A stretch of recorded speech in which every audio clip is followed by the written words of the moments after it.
Hi everyone, welcome to today's video. So in today's first episode of Mental Health Mama, we are going to be talking about 5 tips and habits that I have implemented in the past year to reduce stress in motherhood.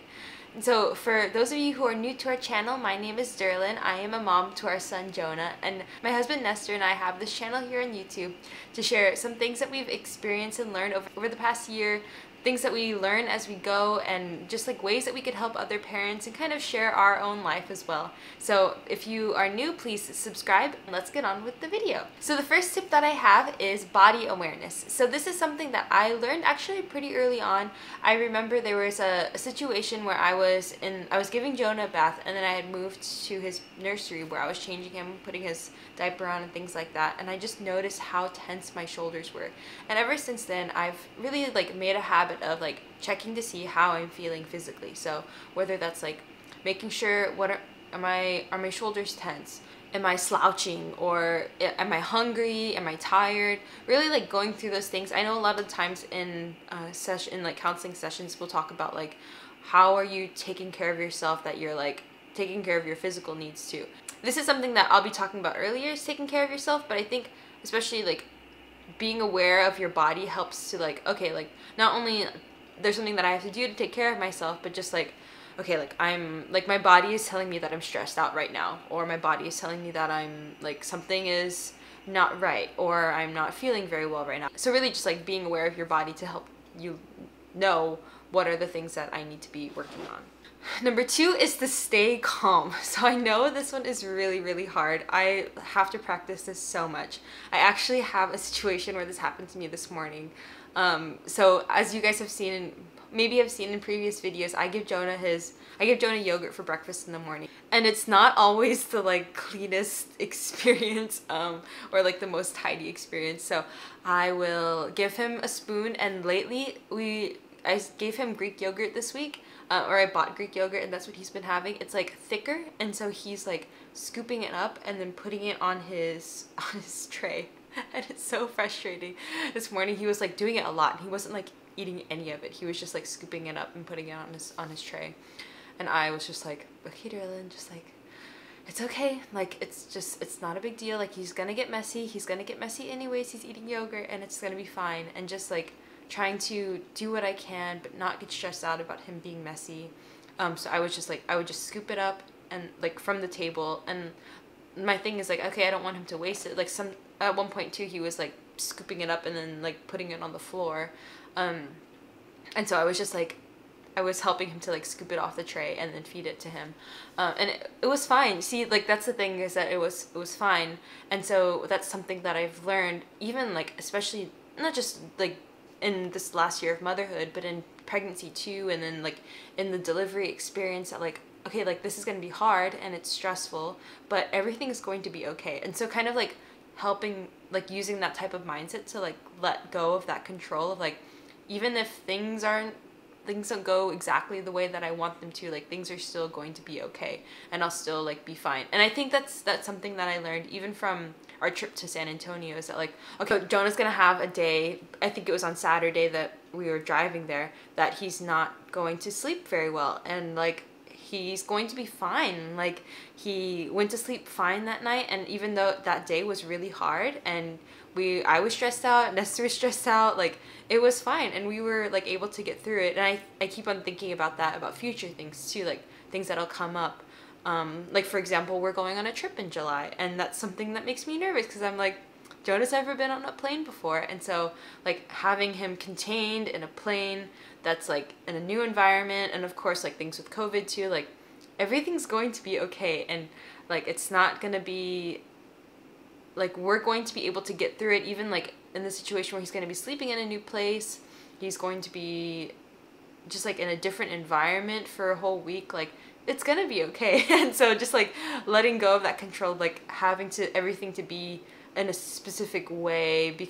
That is a long way to say yes, just staying calm and knowing that things aren't always going to be in my control. So number 3 is to make a list. And I think that this one might be my favorite one, because I enjoy doing this one the most. And I don't know if that's just it's probably my personality, but so I think this is something specifically that helps for me. And I know that this doesn't help for everybody. So as a counselor, sometimes I'll suggest this, like, you're feeling very overwhelmed with the things that you have on your plate. Have you tried making a list? And people are like, I don't like making lists. Like, that's whatever, for whatever reason, that doesn't work for them. And so this is something that's like, can be specific for person to person. But the way that I use a list is that I will, every morning when I wake up, I'll make my coffee, and then I'll sit down before I go get Jonah, and I'll make a list of the things that I need to do that day. So I even like do like silly things that I have to do. Like, I put eat on there, I put make coffee on there, I put like do the dishes, like feed Winston, take Winston potty, and then I put other things on there, like, okay, I have to do laundry today, I have to vacuum, or we have to, like, this is like not just my list, but this is like Nestor's list too, like things that I want to get done. So it'll be like vacuum, laundry, film, edit, things like that, like just things that I want to do for that day. And it doesn't have to get done all in that day, but these are things that are on my list, on my radar, like, okay, these things need to get done. And so that helps me a lot to like feel accomplished going into the day too. So like, I have those easier things that I want to do, or things that like I have to do, like eat.